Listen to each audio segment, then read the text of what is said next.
Wrigglesworth's Hang-Ups by Tom Wrigglesworth and James Kettle. Running on Empty.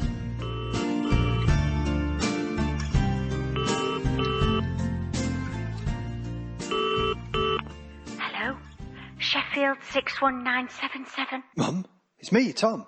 Tom, keep your voice down. What? Why are you whispering? Because me and your dad are on the job. Oh, God. I've clearly rung at the wrong time. Not that sort of job, Tom. A surveillance job. We're keeping the next-door neighbour under close observation. You mean you're spying on them? No, it's not spying, Tom. It's observation. Currently, I'm in the back garden observing them through a gap in the trellis. So why have you got the phone with you? To stay in contact with your dad. It was his brainwave that we used the cordless extension as an ad hoc walkie-talkie. He's like Q. Q? I thought you said it wasn't spying. I'm not spying, Tom. Oh, that's torn it. They've looked round. Hello? Yeah? It's all right. I'm just checking the clematis for blight. This, ladies and gentlemen, is the kind of thing I'm faced with whenever I call my parents. I phone home about once a week for a little chat, and I always find it comforting. Comforting to know they're still 160 miles away.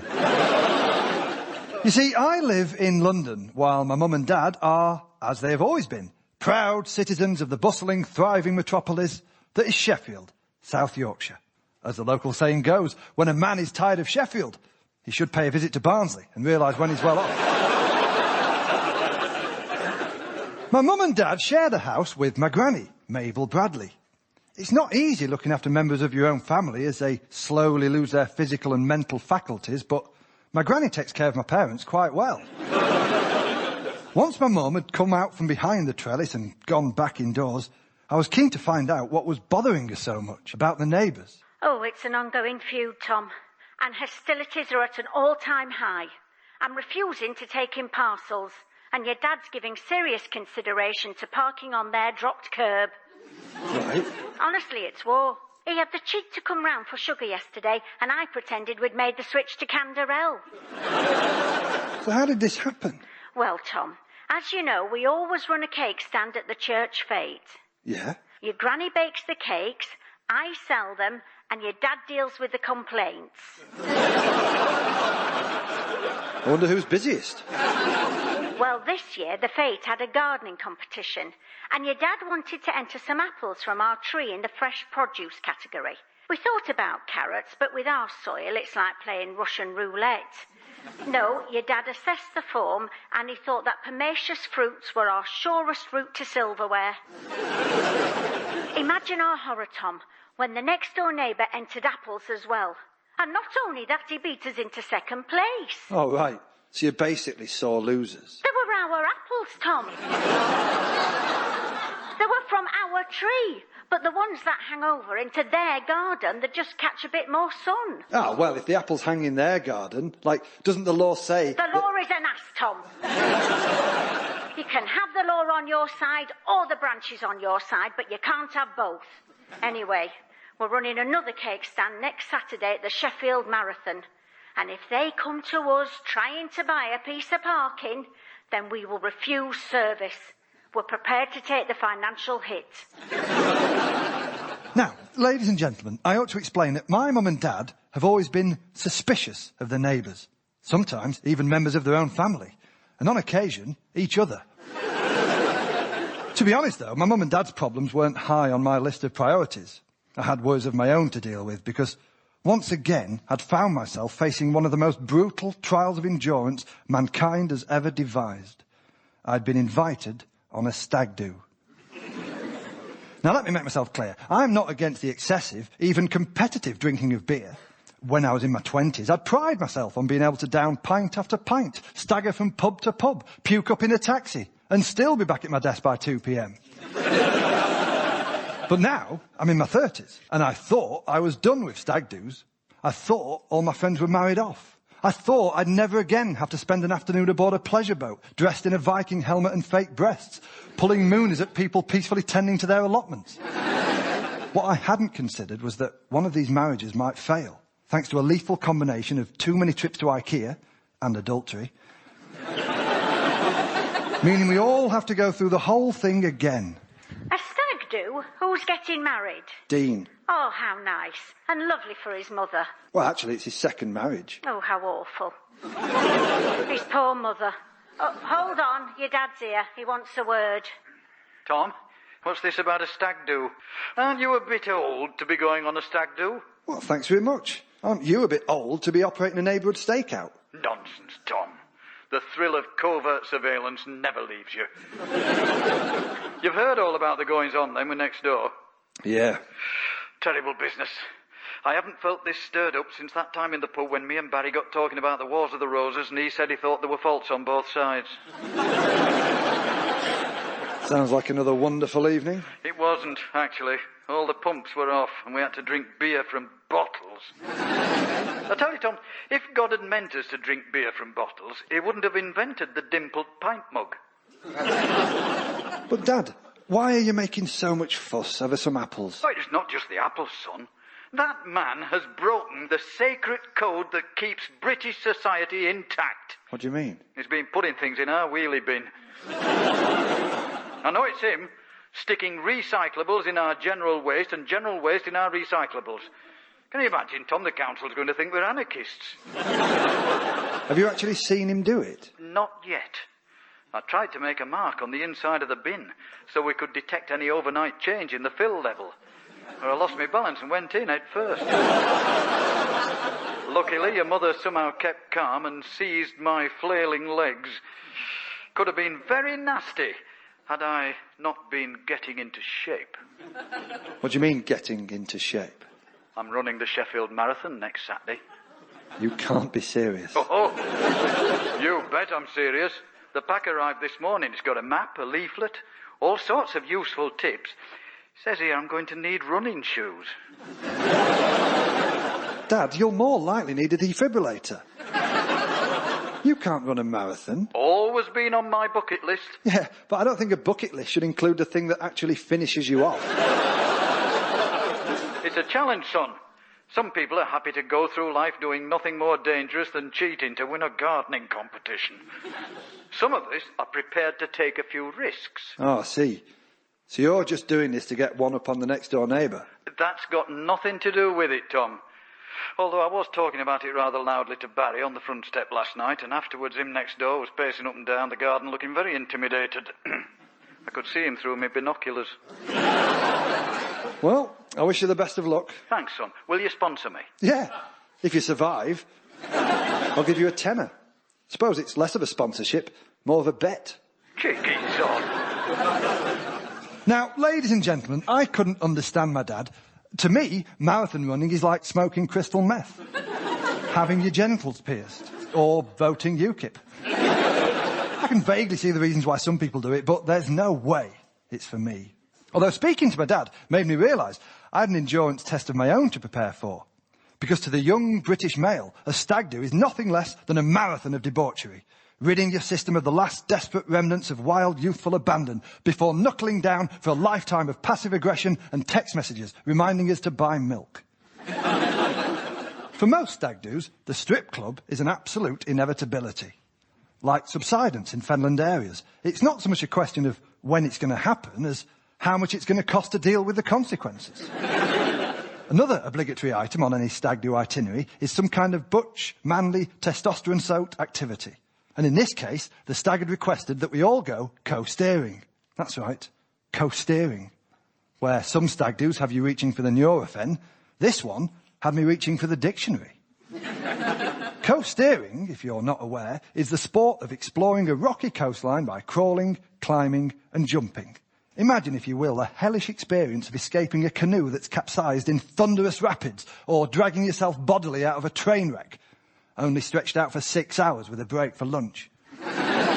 Giving us the chance to listen to an anecdote from the group leader, probably called Dan, about how he lost the tip of his finger in a Bangkok drinking competition. As the days counted down towards the stag do, I was getting more and more worried about the whole thing. But I knew exactly the person to ring for advice. Hello? 2, 3, 4. Who is it? 2, 3, 4. Hey, Granny, it's Tom. Oh, hello, Thomas. How are you? 3, 4, and stop. What's going on? Have you taken up power knitting? No, Tom. I'm helping your dad with his training. We've just had a really good session on the rowing machine. You've got a rowing machine? Oh, yes. Well, we made our own from a few bits and bobs. Basically, your dad sits on the wheelie footstool and pulls on the end of the Hoover cable. Then I press the button that winds it back in. It's impressive. Although you do realise that if he dies in this contraption, the coroner will assume it's a sex game gone wrong. Now, I'm about to take your dad out for some road training. Put your proper running shoes on, Richard. Remember, no gain, no pain. No, those are the wrong way round. Hold on, Richard. Apparently, you've gotten them on the wrong way round. That's better. No, never mind. Are you sure Dad's up to running a marathon, Granny? With the right training, he'll be fine. How's your week going? Awful. I've got to go on a mate's stag do next weekend. He's got us going coasteering, clambering all over rocks and jumping off cliffs. Oh, Thomas, just because your friends say you should jump off a cliff, it doesn't mean you should. Exactly. It's ridiculous. And I'm getting too old for this sort of thing. I remember when your granddad went on a stag do. A properly big occasion that was. What did they do? Well, it was a packed programme of activities, Thomas. They had fish and chips, then they went to the pub, then they went home. Your granddad's friend Neville was all up for chaining him to a lamppost, but they couldn't find any chains. They'd all been melted down to make spitfires. You see, ladies and gentlemen, it often seems to me like life was much easier in my granny's day. A stag do was just a good evening out, the night before the wedding. It all seems much more sensible than this coasteering. I'm too old to find that kind of thing enjoyable. And if I'm not fit to go coasteering in my 30s, there's absolutely no way my dad's fit to run a marathon in his 70s. Look at Paula Radcliffe. She's turned 40 and getting ready to retire. Listening to the messages her body is sending. She knows it'll soon be time to hang up her spikes, and if she carries on going to the toilet in public, it'll be purely for pleasure, not out of necessity. But my dad seemed completely oblivious to the risks, and with my mum and my granny egging him on, it was down to me to try and make him see sense. Hello, Sheffield 61977. Hey, Dad, it's me. Tom, do you realise my feet are hurting something chronic? Well, I'm not surprised. Training for a marathon, it's not easy. No, not when you've run 6 laps of the block with your running shoes on the wrong feet. I wondered why people were staring. Then I looked down and saw my toe caps were pointing in different directions. Dad, I really don't think this marathon's a good idea. Oh, I see how it is, Tom. Discouraging me. Deliberately giving me the wrong advice about my shoes. Now you can see yourself going £10 down, you're resorting to sabotage. Dad, it's not that. I just think it's madness to run a marathon at your age. At my age, I cover that sort of distance going back and forth to the toilet every night. Anyway, I can't back out now. Why not? Well, we were on wheelie bin watch this morning doing the 6 till 9 shift. Your mother and I double up on that one because it's when the wheelie bin is at its most vulnerable. At 07:39, the postman knocks on the door to deliver a new medicine ball. Up till now, we'd been using a beach ball filled with grit.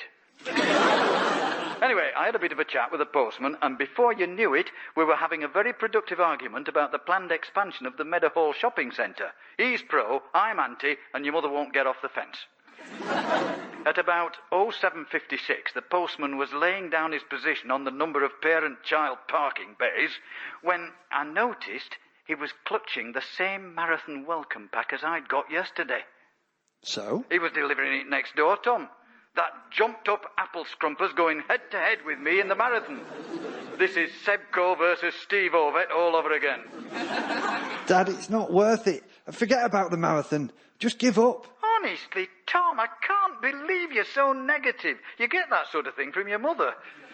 From the moment I proposed to her, she's had this terribly defeatist attitude. Oh, speak of the devil, I think she wants a word. Are you all right, love? Hi, Mum.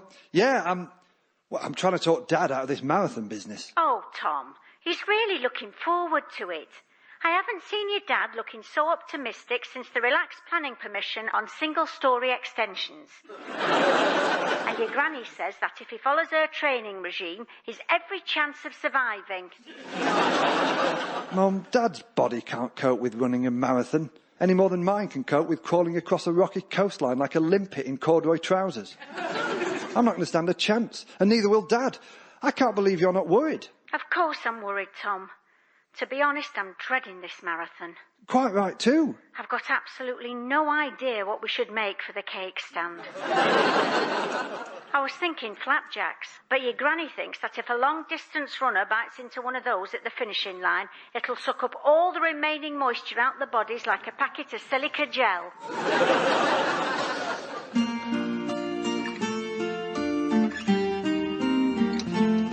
Well, ladies and gentlemen, maybe my mum was right not to worry about my dad. I suppose we all get this tendency to start treating our parents like children. And it's completely unfair. I mean, I've met plenty of children who are far more sensible than my mum and dad. Although you start out in life thinking your parents know absolutely everything, about the age of 13 you decide they know absolutely nothing. And this sticks with you for pretty much the entire rest of your life. Except when you pretend to change your mind because you're pleading with them to act as guarantors for your mortgage. So I decided, the next time I spoke to my dad, I was going to try to be more supportive. Hello? Hello, Tom. It's your dad. Can you go on the internet for me? Hiya, Dad. I certainly can. What do you need? I've set up one of those Just Giving pages for my marathon sponsorship, and I want to know if you can see it in London. OK.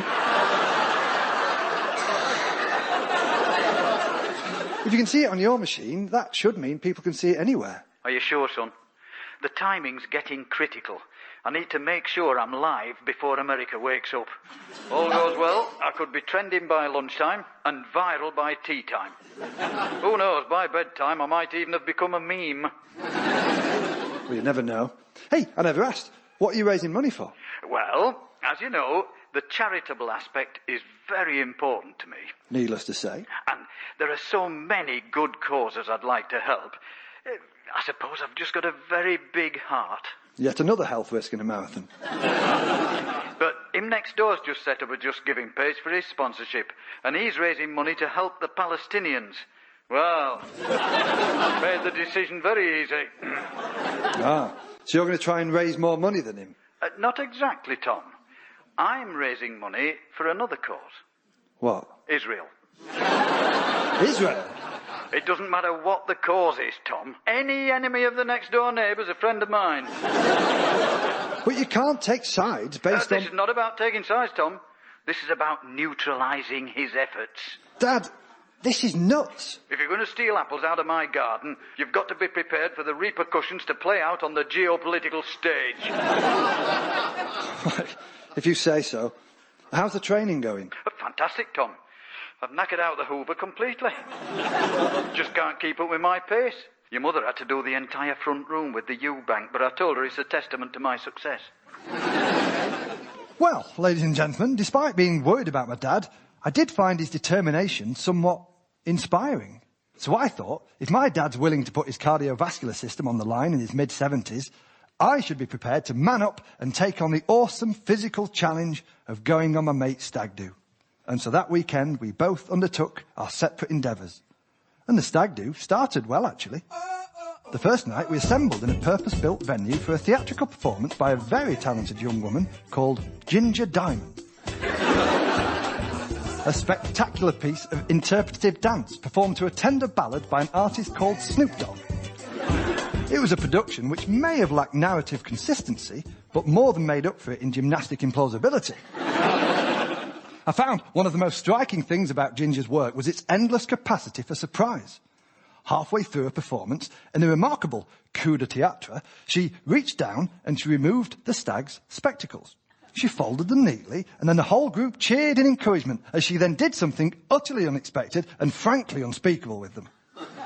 And then she reached down and she plopped them back on his face. Well, imagine how I felt. I was sat next to him wearing contact lenses. And it was the next day when battle was really due to commence, coasteering, a no-holds-barred contest between man and landscape. But we were ready. We were prepared, and as a group we felt we could handle everything the British coastline had to throw at us. And we lasted about 20 minutes. We were fine climbing up the rocks. We were fine climbing down the rocks. We were fine with listening to the anecdotes of group leader, Dan. And I even managed to respond to one of them with an observation that women are people you can't live with and can't live without. Which, needless to say, went down extremely well. Everything was going perfectly well, right up until the point where we were expected to jump 30 feet into a tiny rock pool below. At which point, we all looked at each other and confessed that we'd all suddenly developed an allergy to plummeting from a great height. We all realised that we were approaching 40, and we were, frankly, too old for this sort of thing. Dan tried everything he could to encourage us, which mainly involved talking about non-refundable deposits and calling us ladies, but our collective bubble of bravado had burst. We all unbuckled our hard hats and returned to the hotel, ready to drown our sorrows in cups of sugary tea and have a laddish conversation about house prices and school catchment areas. Soon after that, I had to make a very important phone call. Hello? Hey, Granny, it's Tom. How was it? How was the marathon? Just like any other day round here, really. A mixture of laughter and tears. What? What happened? It was a botch-up, Tom. There was a problem with the people supplying the water. What was the problem? They didn't supply any water. Well, you can't get everything right. Imagine it, Tom. A marathon, and no one with anything to drink. So what happened? I'll tell you what happened, Tom. No one had any of our cake. Yeah, but apart from that.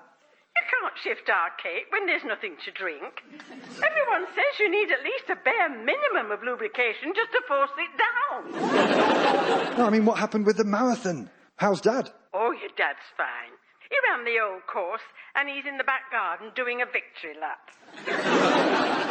He wasn't worried about liquids. You know he's always had the constitution of a camel. He's coming now. I'll put him on. Richard, it's Tom. Oh, hello, son. How does it feel to be £10 worse off? Congratulations, Dad. What was your time? 8 hours, 36 minutes. That's a time. It would have been an hour less if I hadn't stopped off in B&Q. B&Q? There was a sign in the car park saying they were having a sale, so I nipped in and I picked up a new trowel and a 60-watt light bulb. I tell you, Tom, the last 6 miles were like an egg and spoon race. What about the next door neighbour? Oh, yeah, I was next to him on the start line. I'm not ashamed to say there was some jostling and a fair amount of trash talk. Then suddenly he were off, sprinting away into the distance. He didn't even wait for the whistle. Of course, I went straight off after him, but I couldn't keep up. I didn't see him again until the ambulance.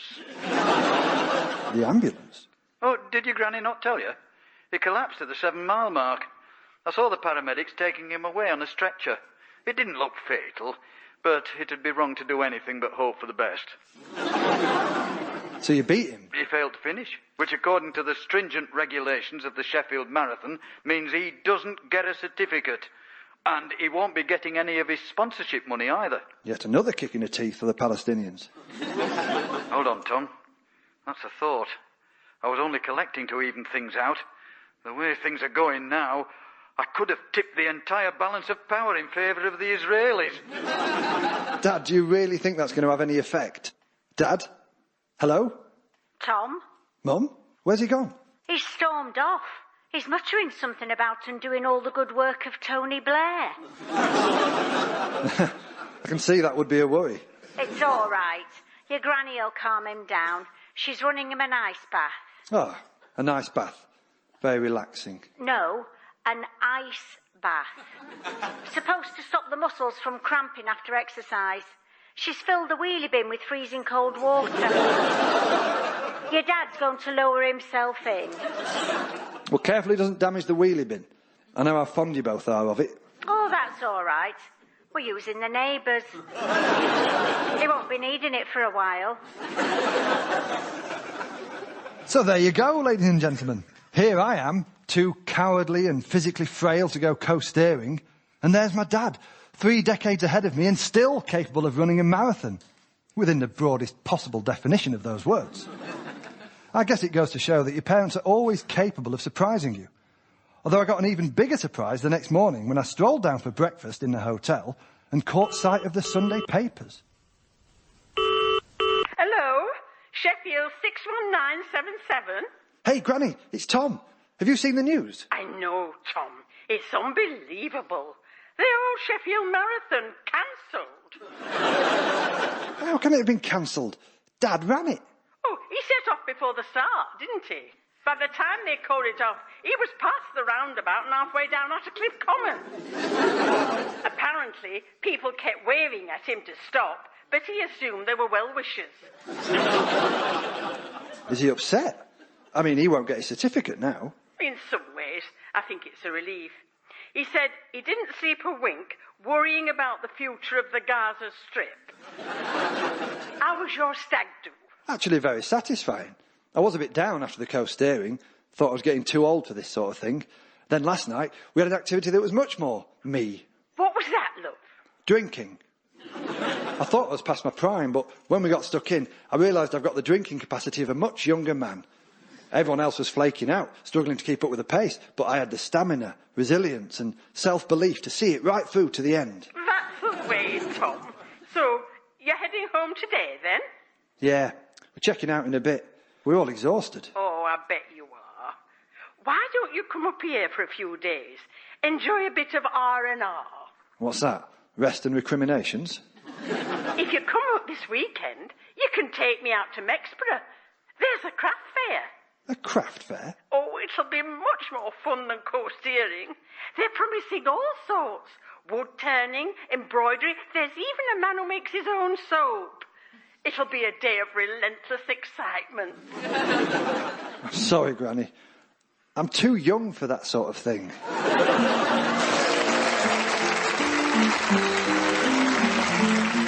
Tom Wrigglesworth's Hang-Ups was written by Tom Wrigglesworth and James Kettle, with additional material by Miles Jupp. It starred Kate Anthony, Paul Copley, Judy Parfitt and Tom Wrigglesworth. The producer was Sam Michel.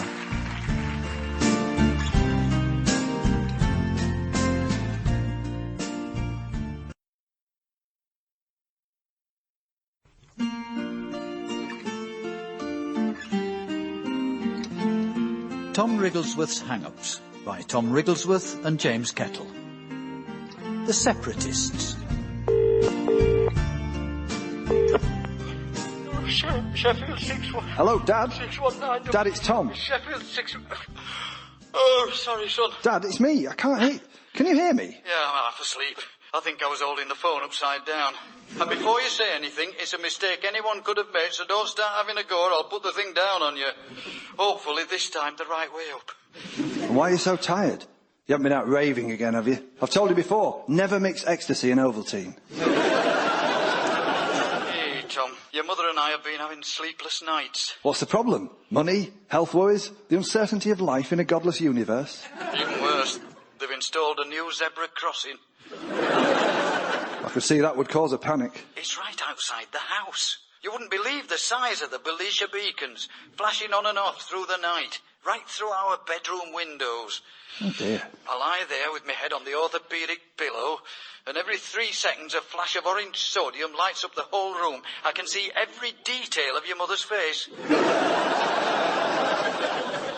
I don't know how a man's supposed to sleep in those conditions. Stuff of nightmares. Well, couldn't you just get thicker curtains? Curtains are no use, Tom. Blackout blinds are no use. Need to get the room lead-lined. Of course, you know who I blame for all of this? Well, I don't know. Thomas Edison? The Tories. They've always been frightened of the strength of the North, and now they're trying to break our spirit with sleep deprivation. What next? Waterboarding at Ponsford swimming baths? I'm glad I voted for Nick Clegg. As you can see, ladies and gentlemen, once again I had been sucked into a vortex of madness presided over by a janitor of lunacy. Or to put it another way, it's another typical phone call with my dad. My mum and dad live with my 91-year-old granny, Mabel Bradley, in Sheffield, South Yorkshire. Right on the edge of both Derbyshire and Reason. Although I grew up there, these days I live 160 miles away, in London. Basically, I sought asylum from the asylum. But I still phone home every week for news, gossip, and a horrifying glimpse into my own future. Now, my dad might have been having issues with the zebra crossing, but I had a problem of my own. It all started when I first moved to London. I lived in a shared house in Streatham. It was lovely. There were 30 of us, all sleeping in the same cupboard and spending all day making tracksuits. Not really. Not far off. There were 3 of us, but never the same 3. A constantly changing cast, like we're in a long-running West End musical, or the Sugar Babes. And as is usual, the bills were shared out between the inmates. Now, I am a huge admirer of British utilities. Take gas, for example. I find it amazing that through a network of pipes, valves and pumps, they're able to bring this stuff to people all over the country, with major accidents only occurring on a semi-regular basis. It survived bombings in World War II, privatisation and the Green Lobby. But despite all this, the gas industry's Achilles heel remains its inability to successfully process a change of address.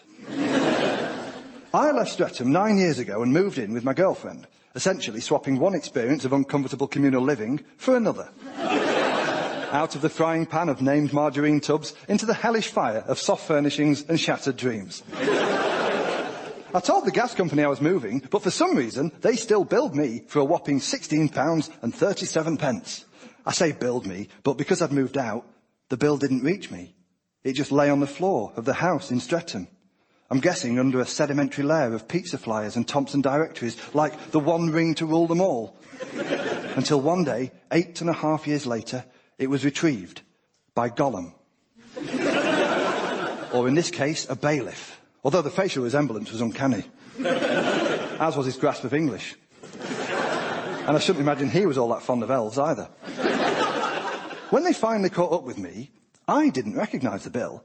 Partly because I'd never seen it before, and partly because, over those 8.5 years, it had matured somewhat. That £16.37 had spread its wings and blossomed into a sturdy £98.50. If you want to see your money grow, don't put it into an ISA, give it to a British utility company. So I decided to ask my dad for advice. Dad, do you think I should pay this bill or what then? Dad? I wasn't feeding the penguins. What? Oh, sorry, Tom. I think I must have nodded off. I was having that recurring nightmare about Longleat Safari Park. I've got to do something about that zebra crossing. Oh, look, forget about the zebra crossing. What about my bill? They say they're going to send round bailiffs. Oh, good luck to them. They'll find precious little of value in your house. They're more likely to find a virgin in Chesterfield. Oh, I'm going to have to put your mum on. I can't keep my eyes open. Oh, for goodness sake. Tom, it's Mum. Sorry about your dad. He's having ever such trouble with his sleep. He's just passed out with his head on the kitchen roll. At least it won't matter if he drools.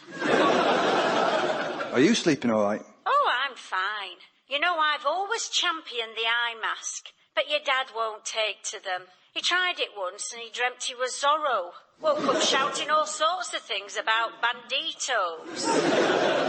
I think he's getting things out of proportion. It's these lights they've got out of proportion. I mean, they say it's to improve road safety. How can they improve road safety when the direct result is your dad falling asleep at the wheel? How's he going to pick Amy up from the station? Oh, have you tried giving him coffee? Oh, I'm not giving your father caffeine, Tom. He tried Red Bull once, and before we knew it, he was covered in perspiration and had a traffic warden in a chokehold. Now, ladies and gentlemen, my parents are always worrying about something. I think they just take life too seriously, whereas I spend my days in a cheerful, happy-go-lucky haze, dancing through the world with a queue of angry bailiffs trailing in my wake. Now, my mum just mentioned Amy, and I should probably tell you a few things about her. Amy is my younger sister. Every time she reads a book she enjoys, she writes a letter to the author. She never heard back from Dan Brown, but she puts it down to a conspiracy. She once laughed so hard at a Ken Dodd show that she got given her own tickle stick, which in the context of a Ken Dodd show is like catching Federer's sweatband at the end of a Grand Slam final. And she has some learning difficulties. Amy suffers from dyscalculia, or number blindness. My parents worry about Amy. They worry about zebra crossings. They'd even worry about the price of fish if my dad hadn't stockpiled enough tinned tuna to outlast any period of market uncertainty. Unfortunately, there's one person living in that house who seems to have a reasonable handle on things.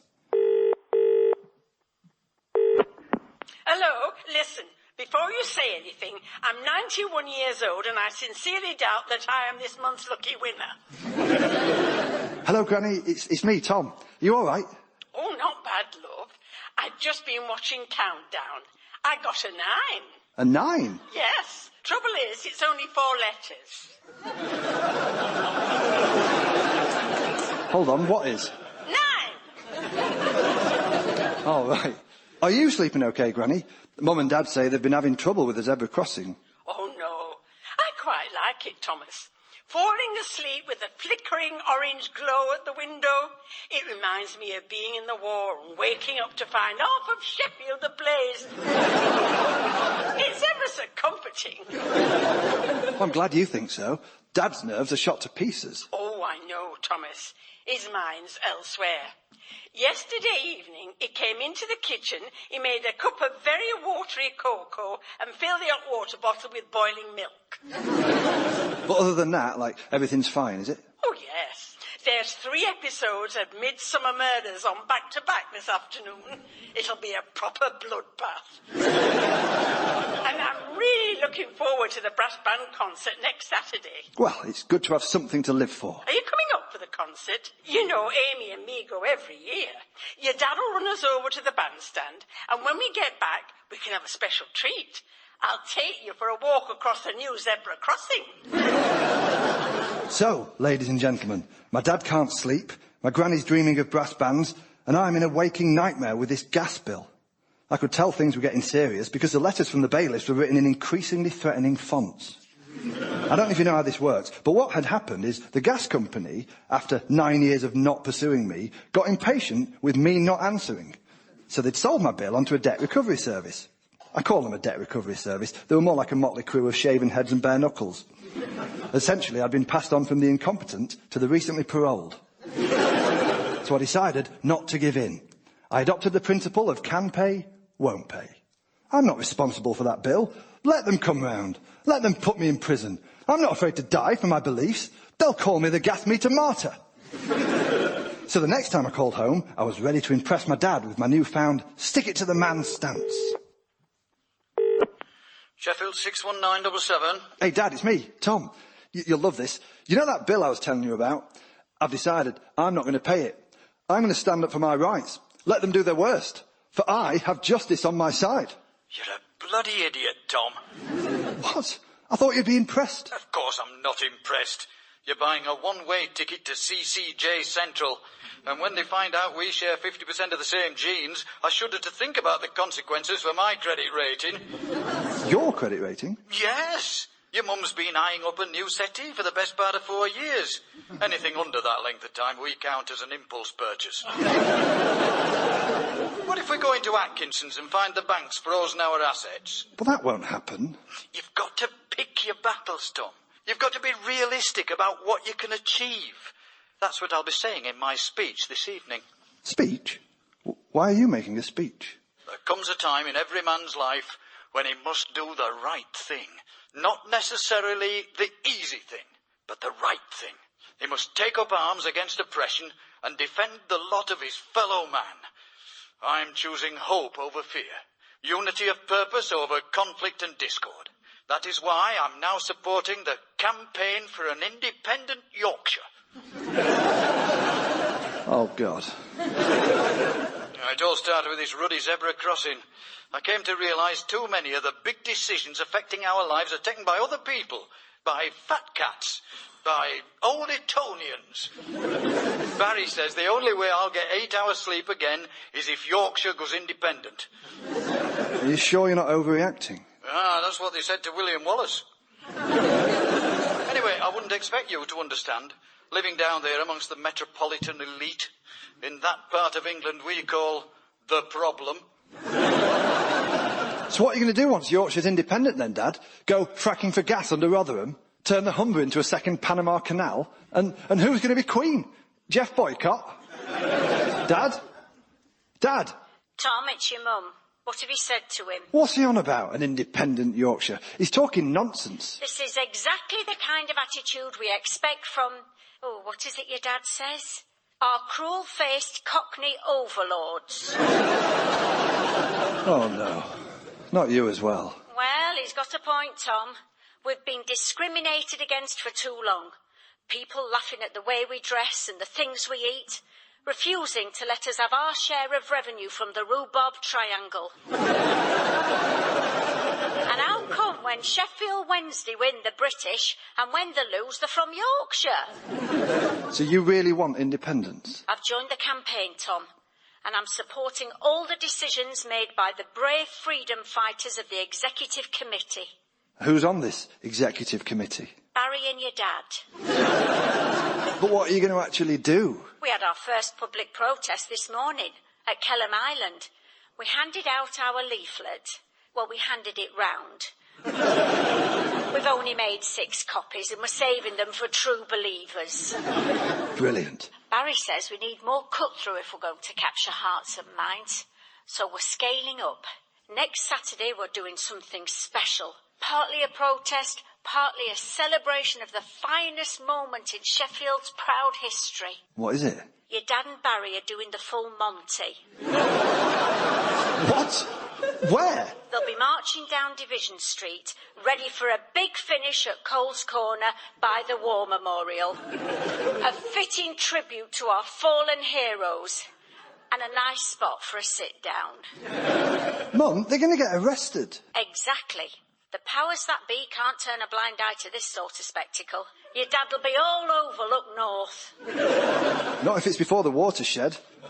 Where do you come in? I've got the critical job of following along behind with You Can Leave Your Hat On blaring out to the car radio. I can't believe Dad's doing this. To be honest, Barry's the driving force. This proposal was all his doing, but it's your dad's own fault. He missed a meeting of the Executive Committee and the motion passed unanimously. Well, ladies and gentlemen, what madness is this? I mean, independence for Yorkshire. Ludicrous. The most I'd accept is a devolved assembly. Possibly Devo Max, which I think is a kind of anti-constipation medicine. Of course, the problem then is what happens in the House of Commons. Do MPs from Yorkshire get to vote on non-Yorkshire business? The legendary West Riding question. But I was in no mood for compromise, not given my struggle with the bailiffs. Although things were getting even more serious. They'd moved on from changing the font and had started writing in capital letters. But I was still prepared to stand my ground, at least until they started using bold. And if I get something in italics, I know I've got them on the run. Italics, a classic sign of weakness.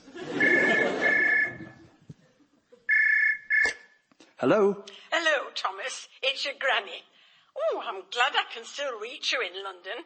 If your dad had his way, it'll be an international call. What do you think of all this, Granny? I'm yet to be convinced we can keep the pound. So you're not going to go and watch Dad and Barry on Saturday, then? Oh, good gracious, no. I've just had my cataracts done. The sight of that pair could set me back 6 months. Anyway, I've got the brass band on Saturday. Oh, yeah? Amy's really looking forward to it. I'm only hoping your dad will still have time to take us over there. He's so busy with his politics these days. I feel like Mrs. Gandhi waiting for Mahatma to get back from fasting to run her down to Tesco's. I'm sure he'll have time, Granny. We rely on him, you know. But he says he carries the hopes and dreams of all Yorkshire people on his shoulders, whether they like it or not. Oh, hold on. He's here. Richard, it's Tom on the phone. Tom, keep it brief. I'm rushed off my feet, resisting the yoke of our imperialist oppressors. I'll stop at nothing until we have a free Yorkshire and a darkened zebra crossing. I can't believe you're going through with this madness, Dad. Well, although I was fully prepared to lay myself on the line, issues have been raised that make Operation Full Monty unviable. You got cold feet? I was going to get cold everything. I think at this time of year, an outdoor protest is the wrong way to hold a crowd. Such is the ambient temperature, the general public would have been unable to grasp the full extent of our aim. I've used that excuse before myself. Fortunately, Barry has a plan B. Good. I don't think you doing a Chippendale is a vote winner. Well, rest assured, Tom, I will be remaining fully clothed throughout the making of the calendar. What calendar? Barry's had this great idea. A fundraising calendar with each month featuring a female campaign member in a cheeky but tasteful pose. Her modesty concealed by a different local delicacy, from parking to mushy peas. And the whole committee voted in favour of this? Carried by a unanimous 2 votes. Don't say anything to your mother. I've got her down for January. March, May, July, September and November. But I'll need to break it to her gently. What? My mum? Why don't you get Barry's wife to do it? Tom, who do you think is down to do February, April, June, August? We're going to do the photo shoot on Saturday. Then who's taking Amy and Granny to the brass band concert? Tom, I can't do everything. I can't be a chauffeur service and persuade London to let my people go. Yeah, but Your Granny and Amy have got to be independent, like Yorkshire. They've been looking forward to this for months, Dad. I don't want to see them getting let down. Why don't you take them then? Well, I'm on bailiff watch, remember? Hold on, your mum's coming. Now don't say anything about what we are calling Project Calendar Women. Catherine, it's Tom. He doesn't have anything to tell you. Tom, how are you doing, love? How are things in London? Are the media demonising us yet? Everything's fine, Mum. Listen, you might want to hear about a plan of Dad's. Oh, I hope it doesn't involve me making yet another trip to the supermarket. What your father wants with an industrial-sized drum of mushy peas and a feather boa. I shudder to think. I had hoped those days were behind him. What? Nothing. Look, I don't know how to break this to you, Mum, but I think Dad's planning something. Yes, the glorious dawn of a new republic. Not just that. Look, have you seen the film Calendar Girls? Of course. Barry's had us watching all the great Yorkshire protest films. OK. Well, as far as I understand it, the executive committee, in their wisdom, are planning to make a calendar of their own, starring you and Barry's wife. What? Richard? It'll be cheeky but tasteful. Absolutely not. Richard, I want you to call a committee meeting now. It's not as easy as that, love. Barry's busy sourcing the brisket for the fundraising meat raffle. Now, Richard. Are you there, Tom? Yeah, sorry, Mum. This must be a bit of a shock. To be honest, love, Barry's been trying on stuff like this for the best part of 20 years. But it's not going to happen. I'm not going the full Helen Mirren for anyone. Least of all your dad. Well, there is a conversation that will keep my therapist in cushion covers for the next decade. But there was an upside. The cancellation of the photo shoot would mean my dad was free to take Granny and Amy to the brass band concert. Anyway, all the rest of that week, I waited in for the bailiffs. I was constantly shifting between defiance and fear. I was either crouching behind the settee or stalking the living room, slapping a length of pipe against my open palm. Then, on Friday evening, I checked my voicemail and found this message. Hi Tom, it's your sister Amy. I hope you're well. I am still waiting for a reply from John le Carré. Maybe I shouldn't have written the letter in code. Doesn't look like Dad's going to be able to take us to the concert. Something about a protest. It'll be great if you could come up, but don't worry if you're too busy. Me and Granny won't mind.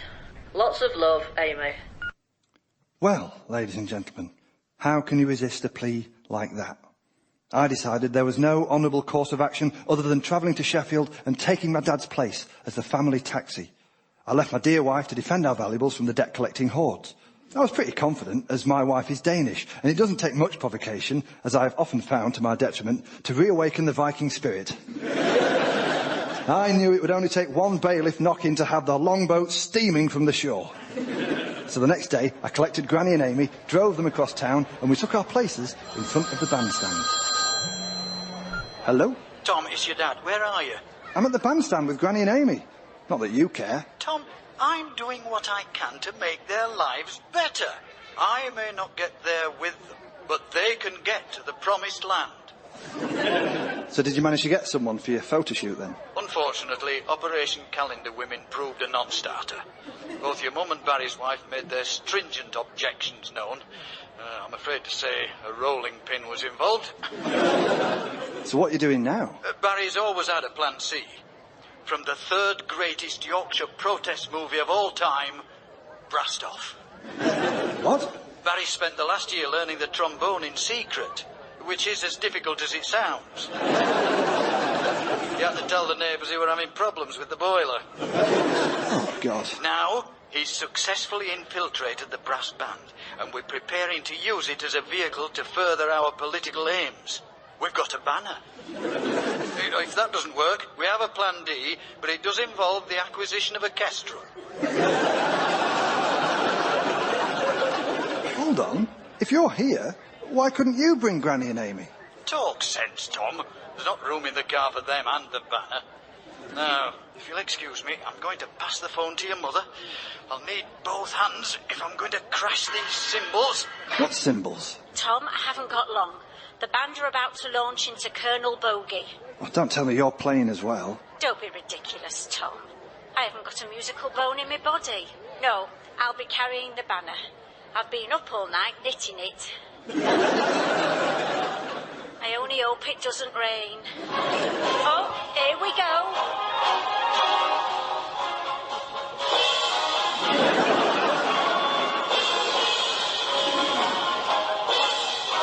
Mom! Hold on, Tom. I can't hear you. I've got a brass band next to me. Oh, here comes Barry on the trombone.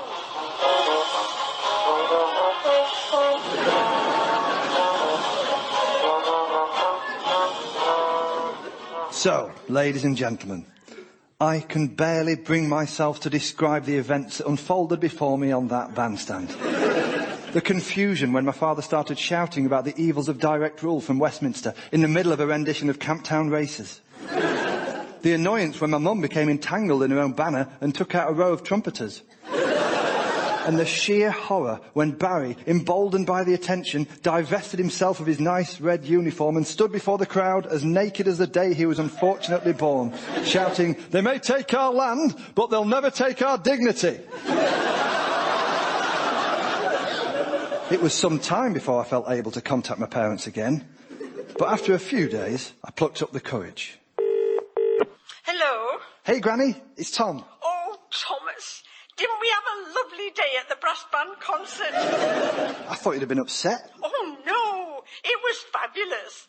Compared to last week, the previous 30 years now all seem a bit underwhelming. The look on the face of that police horse. And how's Dad? Well, he's got his tail between his legs, as did Barry. I'll put him on. Richard? Hello. All right, Dad. How's the struggle going? Disbanded. To be honest, Tom, I've a sneaking suspicion Barry was using the whole campaign to further his own perverse gratifications. What about an independent Yorkshire? Yes, well, I've cooled off a bit on that, son. To be honest, I failed to convince myself of the economic arguments. And despite my best attempts, I couldn't believe my own claims that my pension would be safe. So that's it? You're stuck with your zebra crossing? Oh, well, events have moved on a bit. They fitted baffles round the bulbs, so the whole thing's a lot more congenial. Oh, so your protest achieved something? Actually, no. Your sister had the radical idea of taking matters into her own hands. What did she do? She wrote a letter to the council. She told them the lights were causing problems, and they came round and sorted it immediately. So your big point of principle meant nothing? Like someone could just fix the problem like that? It seems so. How's your issue with the bailiffs? Oh, the wife paid the bill behind my back. Oh. But if I'd have carried on, I'd have got what I wanted. Oh, it's the same with me, Tom. Yeah, exactly. It's annoying the way other people let you down, isn't it, son? Yes, Dad. Yes, it is.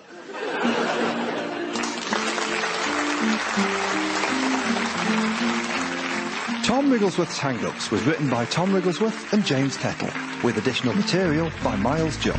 It starred Kate Anthony, Paul Copley, Judy Parfitt, Amy Wrigglesworth and Tom Wrigglesworth, with additional musical support from Michael Wrigglesworth. The producer was Sam Michelle.